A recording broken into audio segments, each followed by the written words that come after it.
আপোনাৰ মোৰো এজন দেউতা আছে, সেইজন হৈছে প্ৰভু ভগৱন্ত। তেওঁ আমাৰ সকলোৰে পিতা, আৰু সন্তানটো হৈছোঁ আমি, সৰু ল'ৰাটো হৈছোঁ আমি, আপোনা হওক। সেইকাৰণে কৈছে নামে ধন জনবন্ধু, নামে পিতা মাতা, নাম নিজ সুহৃদ, নামেহে গতিদাতা। প্ৰভু ভগৱন্ত সকলোৰে পিতা। তেওঁ আমাক সন্তান স্বৰূপে কি কৰিলে? 100 টকা এটা দি বজাৰলৈ পঠিয়ালে।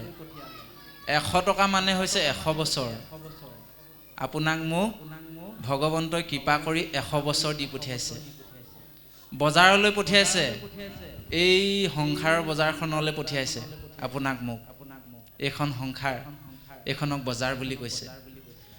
বজাৰলৈ আহোঁতে আহোঁতে কিয় আহিছিলোঁ? উদ্দেশ্যটো কি? ভাল ভাল ফল মূল কিনিবৰ কাৰণে, ভাল ভাল বস্তু সম্পদ কেইটামান নিবৰ কাৰণে। আহি পেলাই বজাৰত গৈ দেখিলোহি বান্দৰ এটাই মানে নাচি আছে, বৰ সুন্দৰ মানে নাচোনটো। আৰু সেই বান্দৰৰ নাচটোক দেখি পেলাই আমি বিভোৰ হৈ গ'লোঁ, পাহৰি গ'লোঁ যে ভগৱন্তই আমাক ভাল ভাল ফল মূল নিবলৈ, ভাল কৰ্ম সৎকৰ্ম কৰিবলৈ পঠিয়াইছিলে এই পৃথিৱীত। পাহৰি গ'লোঁ। এতিয়া সেই বান্দৰ নাচটো কি? ৰাতিপুৱাৰ পৰা গধূলিলৈকে চিন্তা কৰকচোন। বোলে হেৰা আজি অমুকলৈ যাব লাগে নহয়, বোলে হেৰা আজি তমুকলৈ যাব লাগে নহয়, হয়নে? গৃহস্থী বোলে সংসাৰ 64 জঞ্জাল, হয়নে? এইখন কৰোঁতে কৰোঁতে কৰোঁতে কৰোঁতে ইমান বিভোৰ হৈ গ'লোঁ আমি। ল'ৰাটোৱে ককা ককা বুলি মাতিলে কিমান মৰম লাগে দেহি ঐ, চব কথা পাহৰিয়ে যাওঁ, লাগিলে নামলৈকে নাযাওঁ নাতিটোক এৰি থৈ, হয়নে বাৰু? নাতিটোৱে আইতা আইতা বুলি মাতিলে কিমান মৰম লাগে। আমি অকণমান বিষয়ৰ সুখ পাই বিভোৰ হৈ গ'লোঁ, এই সংসাৰত মজি গ'লোঁ আমি। এনেকৈ থাকোঁতে থাকোঁতে থাকোঁতে থাকোঁতে ইতিমধ্যে 100 বছৰটো যাবলৈ আৰম্ভ কৰিলে, শেষ হ'বলৈ হ'ল। তাৰমানে সেই 100 টকাটো খৰচ কৰি দিলে বজাৰত। আমিও এই বজাৰত 100 টকাটো খৰচ কৰি দিলোঁ। খৰচ কৰি দিলত লাষ্টত বোলে বৃদ্ধ বয়সত মতিটো আহিলে, বোলে ভগৱন্তইটো আমাক ভাল ভাল কৰ্ম কৰিবলৈ, মোৰ গুণানুকীৰ্তন ঈশ্বৰৰ নাম ল'বলৈহে পঠিয়াইছিলে। এতিয়াতো সেইবোৰতো কৰা নহ'লেই, কি হ'ব এতিয়া, হয়নে? এনেকৈ ভাবোঁতে ভাবোঁতে ভাবোঁতে কিবা এটা কৰ্ম কৰিম বুলি, হৰি ভকতি কৰিম বুলি ভাবোঁতেই আকৌ কি হ'ল? আমাৰ দোকানবিলাক বন্ধ হ'বলৈ আৰম্ভ কৰিল, বজাৰৰ দোকানবিলাক। এতিয়া বজাৰৰ দোকান কোনকেইখন? আপুনি মই চকুৰে নেদেখা হ'ম, এই দোকানখন বন্ধ হ'বলৈ আৰম্ভ কৰিছে। আপুনি মই কাণেৰে নুশুনা হ'ম, এই দোকানখন বন্ধ হ'বলৈ আৰম্ভ কৰিছে। আপোনাৰ মোৰ ভৰিকেইটাই খোজকাঢ়িব নোৱাৰিব, এই দোকানখন বন্ধ হ'বলৈ আৰম্ভ কৰিছে। কথা মনত নাথাকিব, এই স্মৃতি নামৰ দোকানখন বন্ধ হ'বলৈ আৰম্ভ কৰিছে। তাৰপিছত আমাৰ কি হ'ল? ভাল বস্তু কিনাই নহ'ল। সেইকাৰণে টোকাৰী গীতত গাইছে, আহিছিলোঁ মায়া বজাৰলৈ, ভাল বস্তু কিনি খাবলৈ, এই ভাল বস্তু কিনা নহ'ল, মায়াকহে কিনা হ'ল, মন ভাৱনাত উঠি বাঢ়ি গ'ল। মায়া সংসাৰলৈ আহিলোঁ ভাল বস্তু কিনি খাবৰ কাৰণে, ভাল বস্তু কিনা নহ'ল, এই মায়াকহে কিনিলোঁ, মনবিলাক কেনিবাদি উৰি গুচি গ'ল, হয়নে? পিছত কিন্তু কান্দিব লাগিব আমি। ইতিমধ্যে ল'ৰাটো আহিলে যেতিয়া, আহি গৈ দেউতাকক হিচাপ দিব নোৱাৰিলে। আপুনি ময়ো ইহ সংসাৰৰ পৰা যোৱাৰ পিছত ভগৱন্তক কিন্তু আমি হিচাপ দিব নোৱাৰিম। ভগৱন্তই ক'ব, সেই দেউতাকে যেনেধৰণে হিচাপ বিচাৰিছিলে আপোনাক মোকো হিচাপ বিচাৰিব। মই তোমালোকক 100 বছৰ দিছিলোঁ নহয়, কিমান পুণ্য গোটালা, কিমান বাৰ মোৰ নাম ল'লা, কেইজন দুখী মানুহক সহায় কৰিলা। আমাৰ বাপসকলে ব্যৱসায় বাণিজ্য কৰে নহয়, ব্যৱসায় বাণিজ্য। গভৰ্ণমেণ্টে পান কাৰ্ড নামৰ এটা কাৰ্ড উলিয়াইছে। কিয়? টেক্স দিব লাগিব। পান কাৰ্ডৰ দ্বাৰা টেক্স, ক'ত কিমান ব্যৱসায় আছে চব গম পায় তেওঁলোকে। তাৰমানে এই ইহজনমতে গভৰ্ণমেণ্টে আপোনাৰ মোৰ টকা ইনকামৰ হিচাপটো ৰাখিছে, টেক্স ল'বৰ কাৰণে তেওঁলোকে ব্যৱস্থা কৰি ৰাখিছে, হয়নে? তেতিয়াহ'লে ভগৱন্তই আপোনাক মোক অমূল্য 100 বছৰ দিয়াৰ পিছত তেতিয়াহ'লে ভগৱন্তই আপোনাৰ মোৰ সেই টেক্সৰ টোপোলাটো খুলিব নাই বাৰু? পিছত 100 বছৰৰ টেক্সৰ টোপোলাটো খুলিব নাই বাৰু? সকলোৰে সেই দিনটো কিন্তু আহিব। তেতিয়া আমি সেই 100 বছৰটো ঘূৰাই দিব পাৰিমনে বাৰু? আমি ঘূৰাই দিব নোৱাৰিম। তাৰমানে ভাল বস্তু আমাৰ কিনা নহ'ল আৰু 100 বছৰটো আমি ঘূৰাই দিব পৰা নহ'ব। চাওকচোন বাৰু তেতিয়াহ'লে। তেতিয়া ভগৱন্তই হাঁহি মাৰি পেলাই ক'ব, নৰমনুষ্যৰ শৰীৰটো দিছিলোঁ, ভাল কৰ্ম নকৰিলা, মোৰ নাম নললা, ভাল সৎকৰ্ম নকৰিলা, তেতিয়াহ'লে আৰু অধোজনীত জন্ম হ'ব লাগিব। আকৌ সেই 84 লক্ষ জনীত দি দিব। যোৱা মাছ কাছ বিভিন্ন চৰাই চিৰিকটি হৈ ঘূৰি ফুৰাগে কৰ্মফল ভুগি ভুগি। গতিকে সেই দিনটো যাতে আমাৰ নাহে, আমি সেইটো কথালৈ কিন্তু চিন্তা কৰাৰ প্ৰয়োজন আছে। আমি সেইকাৰণে প্ৰতি মুহূৰ্ততে ক'ৰবালৈ যোৱাৰ আগতো ভগৱন্তৰ নাম, কিবা এটা বস্তু খোৱাৰ আগতেও ভগৱন্তৰ নাম, কিবা এটা সৎকৰ্ম কৰিবলৈ যোৱাৰ আগতো ভগৱন্তৰ নাম, আমি প্ৰতি মুহূৰ্ততে ভগৱন্তৰ নাম আমি আশ্ৰয় কৰাৰ প্ৰয়োজন আছে।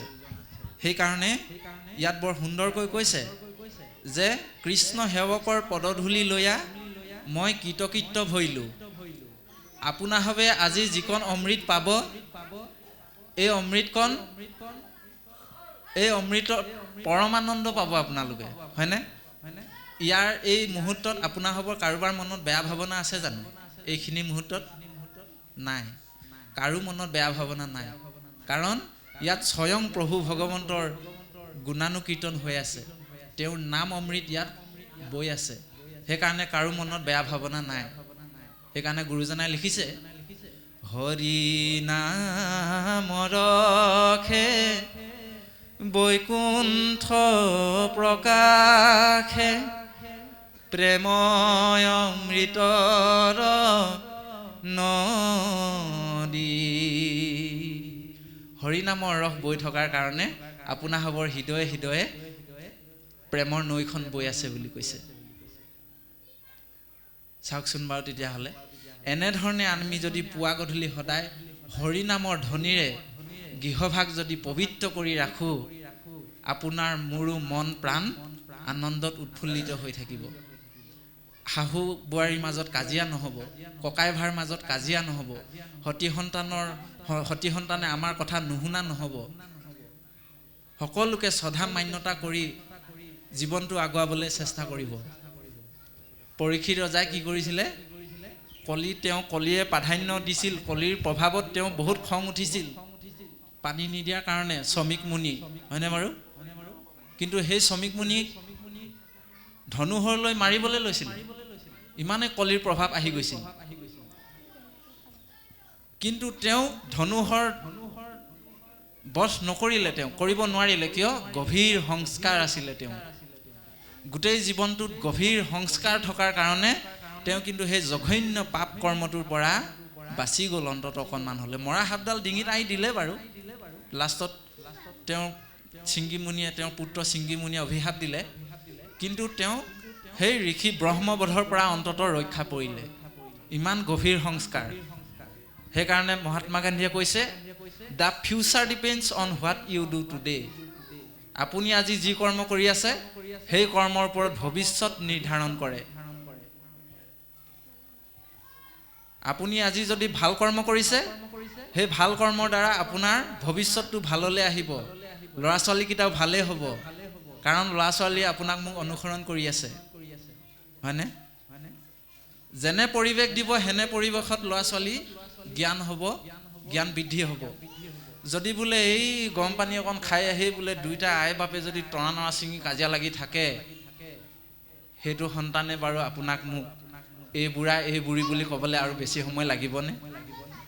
কেতিয়াও নালাগে।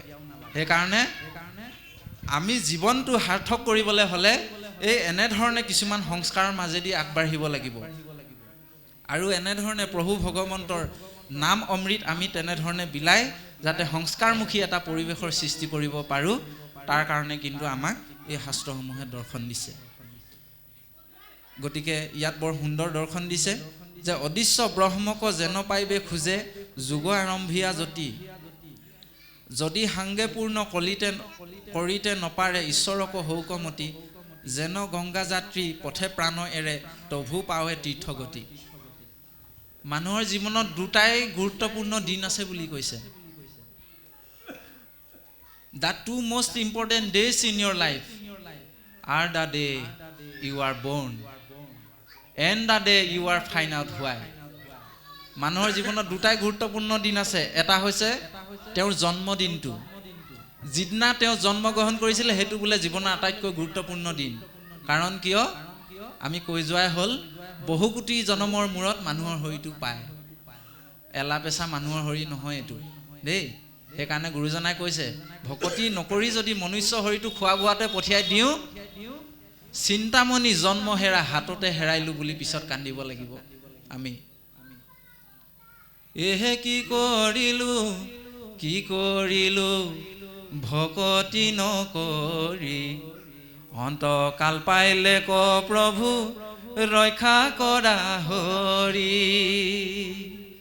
অন্তকালে আহিলে আমি কিন্তু কান্দিব লাগিব সেনেধৰণে। ভকতি নকৰি কি কৰিলো হে প্ৰভু, এতিয়া ৰক্ষা কৰা। গজেন্দ্ৰ নিচিনা অৱস্থা হ'ব আমাৰ, নহয়নে বাৰু?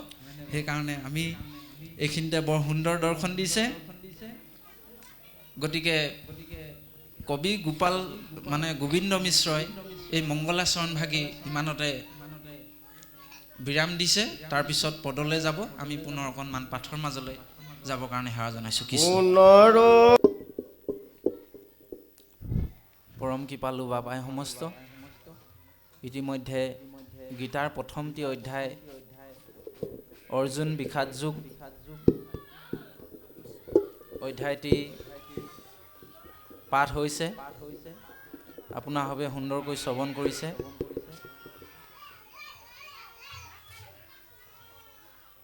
এতিয়া ভগৱন্তই যিকেইটা কথা উপদেশ কৰিলে অৰ্জুনৰ আগত,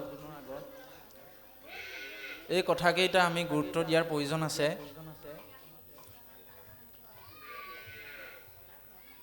আপোনাৰভাৱে পৰিৱেশটো অলপমান ভাল কৰিব, অলপমান নিয়মানুৱৰ্তিতা অৱলম্বন কৰিব বুলি আমি আশা কৰিছোঁ।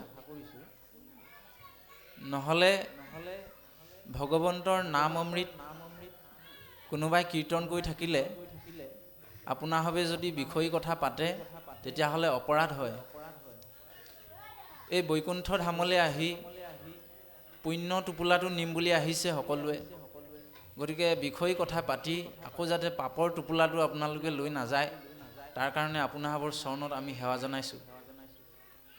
গোবিন্দৰ গুণ চৰিত্ৰৰ বাজে শুনৈ গ্ৰাম্য কথা যিটো নিলাজে, বৈকুণ্ঠে নযায় সিটো ভাগ্য শূন্য, কুকথায়ে হৰে সমস্ত পুণ্য। বিষয়ী কথা কুকথা বুলি কোৱা হৈছে। বৈকুণ্ঠ ধামলৈ আহি যদি আমি সেইবিলাক কথা আকৌ পাতোঁ, তেতিয়াহ'লে আমাৰ অপৰাধ হয়। গতিকে এই অপৰাধৰ পৰা নিজকে আমি অলপ বচাই ৰাখিব লাগে। আমি যিমানখিনি চেষ্টা কৰিছোঁ বা আপোনাৰভাৱক আগত বেকত কৰিবলৈ আমি চেষ্টা কৰিছোঁ।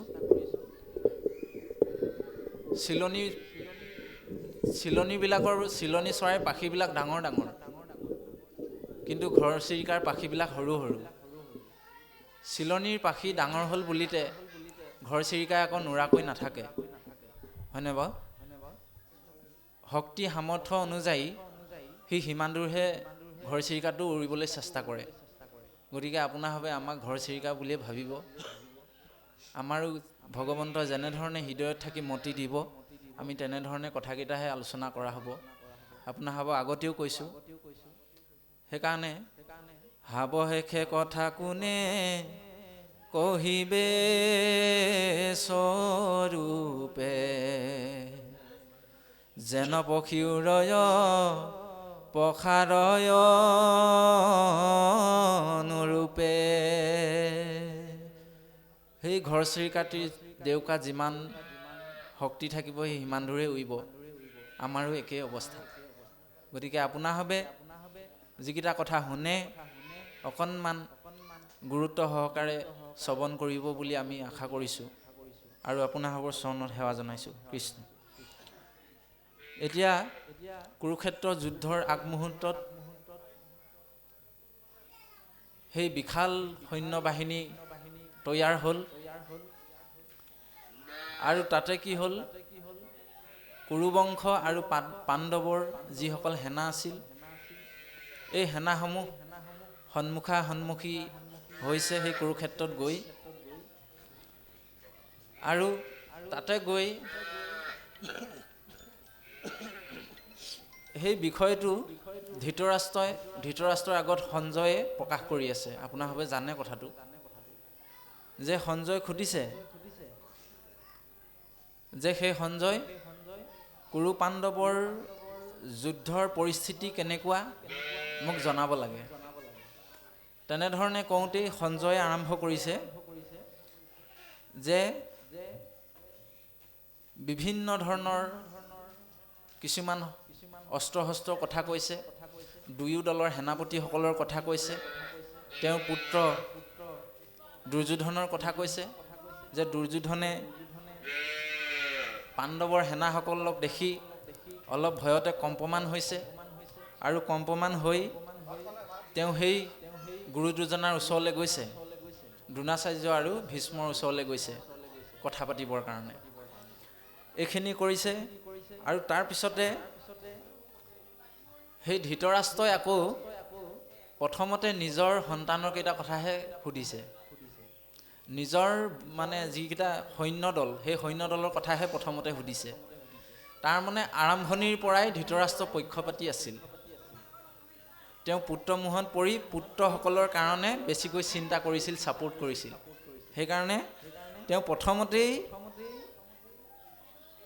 নিজৰ সন্তান দুৰ্যোধনৰ কথাহে সুধিছে, যে মোৰ পুত্ৰ দুৰ্যোধন ক'ত আছে, কি কৰিছে, সঞ্জয় তুমি মোক কোৱা।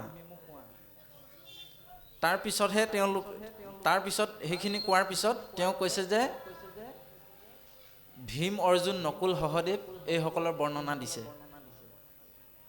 তাৰপিছত গ'ল যে তেওঁলোকে সুন্দৰকৈ ইয়াত কৈছে,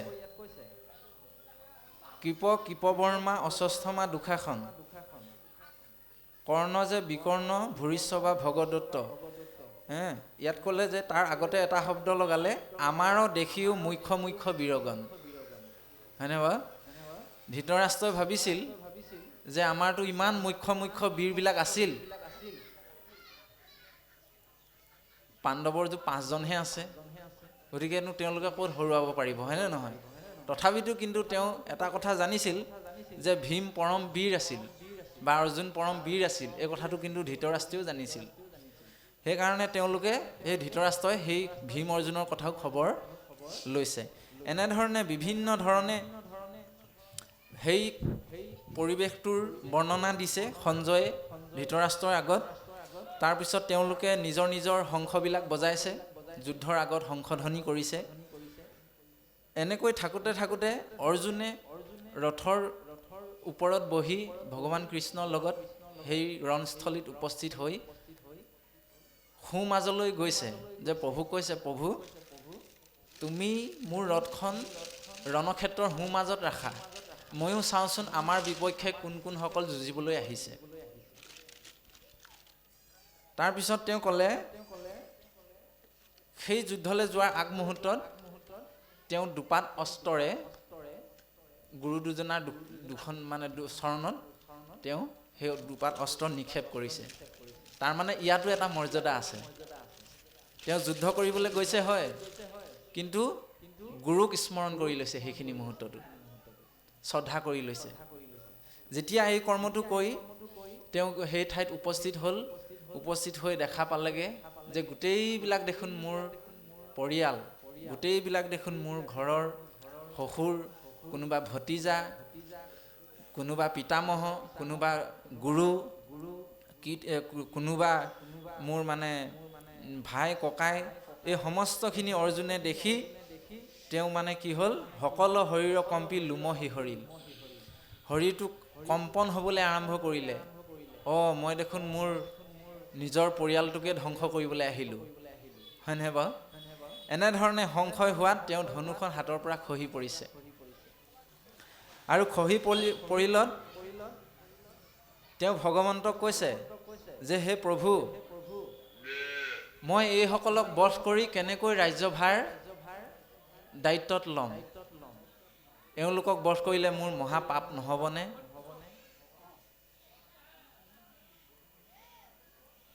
বন্ধুবিলাকক মই হত্যা কৰি কেনেকৈ মই ৰাজ্য সুখেৰে ভোগ কৰিব পাৰিম? ইয়াৰ পৰা বাৰু মোৰ পাপ নহ'বনে প্ৰভু? তেওঁ ভগৱন্তক মানে কথাটো কৈছে, কৃষ্ণক কৈছে। আৰু এই ৰাজ্যত যদি মই গোটেই শশাগুৰা পৃথিৱীৰ অধিকাৰীও হওঁ, তথাপিতো কিন্তু এই সুহিতসকল, এই বন্ধুসকলক বধ কৰিব লাগে বুলি মই নাভাবোঁ। চাওক, এই ভাৱনাটো এজন সন্ত বা এজন ভকতৰহে হৃদয়ত আহিব পাৰে, হয়নে? অৰ্জুনো এজন পৰম সন্ত বা ভকত আছিল, তেওঁ এজন মহাত্মা আছিল। সেইকাৰণে এই ধৰণৰ এই হিংসা ভাৱনাটো তেওঁ মনলৈ আহিছে যে মই এইখিনি বধ কৰিলে মোৰ হিংসা হ'ব আৰু ইয়াৰ পৰা পাপ হ'ব, গতিকে মই এইখিনি কৰ্ম কৰিব নোৱাৰোঁ।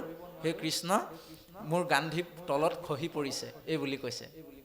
এতিয়া চাব আপোনালোকে, আপোনাৰ মোৰ হৃদয়তো এনেকুৱা বস্তু কিছুমান সোমাই আছে, হয়নে? প্ৰতিটো বস্তুৰে দুটা ভাল আৰু বেয়া গুণ আছে। আপোনাৰ মোৰ হৃদয়তো ভাল আৰু বেয়া দুটা গুণ আছে। গতিকে এই ধৰণৰ চিন্তাবিলাক এজন মহাত্মাৰ ক্ষেত্ৰতহে প্ৰযোজ্য হয় বেছিকৈ। এজন ভাল মানুহৰ ক্ষেত্ৰতহে, এজন সন্তৰ ক্ষেত্ৰতহে, দয়া মমতা থকা এজন লোকৰ ক্ষেত্ৰতহে এই কথাবিলাক প্ৰযোজ্য হয়। নহ'লেতো অৰ্জুনে ক'ব পাৰিলেহেঁতেন, হয়নে নহয়? আমাকতো ইমানখিনি অন্যায় কৰিলে, মানে আমাক কিমান অত্যাচাৰ কৰিলে, 14 বছৰ বনবাস দিলে, ৰাজ্যধন কাঢ়ি ল'লে, দ্ৰৌপদীক বস্ত্ৰহৰণ কৰিলে, অপমান কৰিলে। গতিকে ইমানখিনি কৰাৰ পিছতো আকৌ অৰ্জুনে ভাবিছে মই এইসকলক বধ কৰিলে মোৰ পাপ হ'ব। গতিকে এনেধৰণৰ চিন্তা চৰ্চাখিনি কৰি থাকোঁতে প্ৰভু ভগৱন্তই তেওঁক কি কৰিছে, এই কথাকেইটা উপদেশ দিছে যে হে অৰ্জুন, তুমি মোৰ কথাকেইটা শুনা। তুমি যিসকলক নিজৰ আপোন বুলি, সুহিত বুলি ভাবি আছা, বন্ধুবৰ্গ বুলি ভাবি আছা, সেইসকলেই তোমালোকৰ শত্ৰু, সেইসকলে হৈছে আততায়ী, যিসকলে নেকি তোমালোকক বহুত চলে বলে কৌশলে সদায় অন্যায় কৰি আহিছে। গতিকে সেইসকলক তুমি আকৌ বন্ধুবৰ্গ বুলি কৈছা, আপোন সুহিত বুলি কৈছা। তাৰমানে আমি যদি, আমাৰ ভাৱনাবিলাক যদি সুহিত নহয়, আমাৰ ভাৱনাবিলাক যদি শুদ্ধ নহয়, আন্তৰিকতা যদি নাথাকে, তেনেহ'লে আপুনি ময়ো আমাৰ মানে এই যিবিলাক পৰিয়াল আছে, যিবিলাক বন্ধুবৰ্গ আছে, সেইসকলক সুহিত বুলি আপুনি মই ক'ব নোৱাৰোঁ। সেইকাৰণে এই দৰ্শনটো দিছে। তাৰপিছত ক'লে যে সেইসকলেই তোমাৰ বিপক্ষে, তোমাকে হত্যা কৰিবৰ কাৰণে বিপক্ষ পথত অস্ত্ৰ শস্ত্ৰ ধৰি সাজু হৈ আছে। তুমি চোৱা, এইসকল যাক তুমি নিজৰ আপোন বুলি ভাবিছা, সেইসকলে তোমাৰ বিপক্ষে আহি অস্ত্ৰ শস্ত্ৰ ধৰি আছে। গতিকে তুমি কাক আপোন বুলি কৈছা অৰ্জুন? এনেধৰণে তেওঁক বুজনি দিছে। তাৰপিছত ক'লে তেওঁলোকে আমাক বহুত অন্যায় কৰিলে, অন্যায়খিনি কথা আকৌ তেওঁ মনত পেলাই দিছে। আৰু এইসকলক আততায়ী বুলি কৈছে। হে অৰ্জুন, তুমি এই আততায়ীসকলক বধ কৰিলে পাপ নহয় তোমাৰ, তুমি এইটো কথা চিন্তা নকৰিবা, মনত সংশয় নকৰিবা। কোনসকলক আততায়ী বুলি কৈছে আমাক শাস্ত্ৰই সুন্দৰকৈ দৰ্শন দিছে যে বলে ধন লৱে বান্ধি অগ্নি দিয়া মাৰে, চলে বিষ দেই যিটো ক্ষেত্ৰ দ্বাৰা হৰে। যিসকলে বলেৰে লোকৰ ধন সম্পদ লুটি আনে, যিসকলে কাৰোবাক জুয়ে পুৰি পেলাই মাৰিব বিচাৰে, সেইসকলো আততায়ী। যিসকলে বিষ খুৱাই পেলাই কাৰোবাক মাৰিব বিচাৰে, সেইসকলো আততায়ী। যিসকলে ক্ষেত্ৰ দ্বাৰা সৰে, অৰ্থাৎ মাটি বাৰী ইত্যাদিকে নিজৰ যিখিনি প্ৰাপ্য বস্তু সেইখিনি কাঢ়ি লয়, সেই সকলো আততায়ী। আজিকালি ককাই ভাই মাটি বাৰী কাঢ়ি কাঢ়ি লয়, হয়নে? সেইসকল কিন্তু আততায়ীত পৰে দেই, মনত ৰাখিব। কিন্তু যিসকলে অস্ত্ৰ শস্ত্ৰ ধৰি বধ কৰিবৰ কাৰণে আহে, সেই সকলো আততায়ী বুলি কৈছে। বিনা কাৰণত অস্ত্ৰ শস্ত্ৰ ধৰি যদি যুদ্ধ কৰিবলৈ আহে, সেই সকলো আততায়ী। গতিকে তুমি এই কথাকেইটা পাহৰি নাযাবা অৰ্জুন। পূৰ্বতেই তোমালোকৰ ধন সম্পদ সকলো ৰাজ্য কাঢ়ি ল'লে তোমাৰ ভাই ককাই। গতিকে আৰু তুমি এইটো কথাও পাহৰি নাযাবা যে ভীমক, কৃষ্ণ,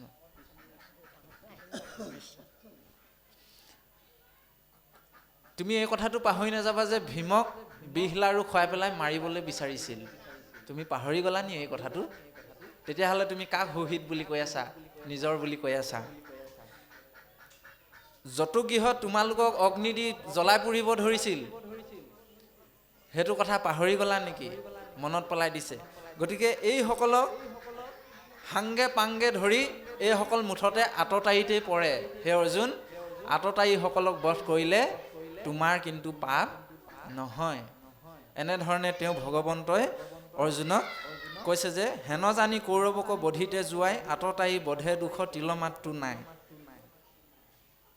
অৰ্জুনে বুলন্ত শাস্ত্ৰে দুখ নাই কহে, কিন্তু অৰ্থশাস্ত্ৰ সিটো ধৰ্মশাস্ত্ৰ নোহে। এতিয়া চাওক, প্ৰভু ভগৱন্তই সেইকাৰণে তেওঁ চতুৰ্ভুজ ৰূপটোত আপোনাৰভাৱে লক্ষ্য কৰিবচোন। প্ৰথমতে তেওঁ চতুৰ্ভুজ ৰূপত 4টা বস্তু ধাৰণ কৰি আছে। 4 বস্তু: শংখ, চক্ৰ, গদা আৰু পদ্ম, হয়নে বাৰু? আৰু এইফালে প্ৰভু ভগৱন্তই কি কৰে? মুৰুলিও বজায়, হয়নে নহয়? মুৰুলি বজায় নাই বাৰু? ভগৱন্তই মুৰুলিও বজায়।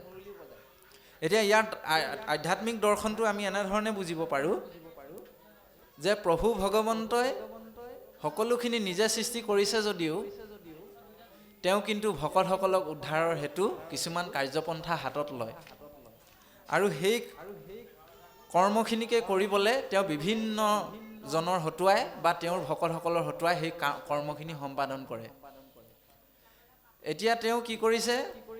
দুষ্টক বধ কৰিবৰ কাৰণে হাতত চক্ৰ ধাৰণ কৰিছে, আৰু এফালে ভকতক ৰক্ষা কৰিবৰ কাৰণে নামৰূপী গদা ধাৰণ কৰিছে, আৰু ভকতক তেওঁ প্ৰাধান্য দিবৰ কাৰণে পদুম ফুলপাহ হাতত লৈছে, হয়নে বাৰু? সেইকাৰণে কোৱা হৈছে যে হৃদি পদ্ম, ভকতসকলক হৃদি পদ্মৰ লগত তুলনা কৰিছে। সেইকাৰণে এই বিষয়বস্তুবিলাক আমি এনেধৰণে বুজিব পাৰোঁ যে ভগৱন্তই সেই আততায়ীসকলক বধ কৰিবৰ কাৰণে অৰ্জুনক বিভিন্ন প্ৰকাৰে বুজাবলৈ চেষ্টা কৰিছে। তেওঁৰ পূৰ্বৰ কথাখিনি মনত পেলাই দিছে, আৰু তেওঁৰ লগত লোৱা অন্যায়খিনি মনত পেলাই দিছে। কাৰণ তেওঁ জানে যে অধৰ্ম প্ৰতিষ্ঠা হ'লে এই পৃথিৱীত কিন্তু তল-ওপৰ হ'ব। এই কথাটো জানি তেওঁ সুন্দৰকৈ সেইকাৰণে তেওঁৰ সখা অৰ্জুনক এই কথাখিনি ধুনীয়াকৈ মনত পেলাই দিছে, যাতে তেওঁ সেই কৰ্মত অগ্ৰসৰ হ'ব পাৰে। তাৰপিছত ক'লেগে যে হে প্ৰভু, তুমি যদিও কৈছা যে তেওঁলোক মোৰ আততায়ী বা তেওঁলোক মই বধ কৰিবলগীয়া, তেওঁলোকক বধ কৰিলেও মোৰ পাপ নেলাগে, কিন্তু মই এটা কথা বুজি পোৱা নাই যে তুমি যিটো ধৰ্ম বুলি কৈছা সেইটো ধৰ্ম নহয় যেন মোৰ অনুভৱ হৈছে। সেইটো কিবা অৰ্থশাস্ত্ৰই কোৱা কথা যেনহে মোৰ অনুভৱ হৈছে। এই বুলি অৰ্জুনে আকৌ প্ৰশ্ন কৰিছে। তাৰপিছত তেওঁ গৈ লাষ্টত ক'লেগে যে হে প্ৰভু, এইবিলাক কৰ্ম কৰিলে মোৰ গোটেই জীৱনটো ধিক্কাৰ হ'ব, ইহলোকত অশান্তি হ'ব, পৰলোকে গ'লেও মই নৰকত থাকিম, আৰু এই কৰ্মখিনি কৰি মোৰ নিজৰ কুলটোকে ধ্বংস কৰিব বিচাৰিছোঁ। এনেধৰণে তেওঁ ভগৱন্তক কৈছে। স্বামীক মৰিলে তাৰ যতেক যুৱতী, বিধৱা হৈবেক ভজিবেক উপপতি। এই সমস্তখিনি হ'লে অনৰ্থ হ'ব। এই বিধৱাবিলাকে উপপতি ভজিব, হয়নে? গতিকে এই অৰাজকতাই দেখা দিব। গতিকে প্ৰভু, তুমি মোক এইখিনি হিংসা ধৰ্ম আশ্ৰয় কৰিবলৈ কৈছা, মই কিন্তু এইখিনি কৰিব পৰা নাই। এনেদৰে তেওঁ কৈলত লাষ্টত গৈ তেওঁ এটা কথা ক'লেগৈ যে অস্ত্ৰ শস্ত্ৰ এৰিলাত যদি মোক মাৰে, তথাপিতো হবে ৰাজ্য বধিতে নপাৰে। এহি বুলি অৰ্জুনে এৰিলা ধনুহৰ, বসিয়া ৰহিলা বীৰ ৰথৰ ওপৰ। তেওঁ লাষ্টত গৈ ক'লেগৈ যে হে প্ৰভু, যদিও এইসকলে মোক মাৰিবলৈ আহিছে, তথাপিতো কিন্তু ৰাজ্যৰ কাৰণে, ৰাজ্য ভোগৰ কাৰণে এইসকলক বধ কৰিব লাগে বুলি মই ভবা নাই। তেওঁ সেইখিনি মনত পেলাই দিয়াৰ পিছতো তেওঁ কিন্তু সেই গুৰুৰ বিৰুদ্ধে অস্ত্ৰ শস্ত্ৰ তুলিবলৈ কুণ্ঠাবোধ কৰিছে। এনেধৰণে তেওঁ বৰ সুন্দৰ দৰ্শন দিছে। তাৰপিছত শেষৰ অধ্যায়টোত এই কথাখিনি ইমানতে সামৰণি হৈছে। তাৰপিছত সাংখ্য যুগ আৰম্ভ হ'ব। সাংখ্য যুগত প্ৰভু ভগৱন্তই বিভিন্ন ধৰণৰ সাংখ্য যুগৰ দ্বাৰা তেওঁক কিছুমান জ্ঞান দিব, আৰু সেই জ্ঞানখিনিৰ দ্বাৰা যাতে তেওঁ মানে সেই যুদ্ধত অগ্ৰসৰ হ'ব পাৰে, কৰ্মত নিষ্কৰ্মত অগ্ৰসৰ হ'ব পাৰে, তাৰ কাৰণে তেওঁক প্ৰেৰণা যোগাব। আৰু এইখিনিতে শেষত লাষ্ট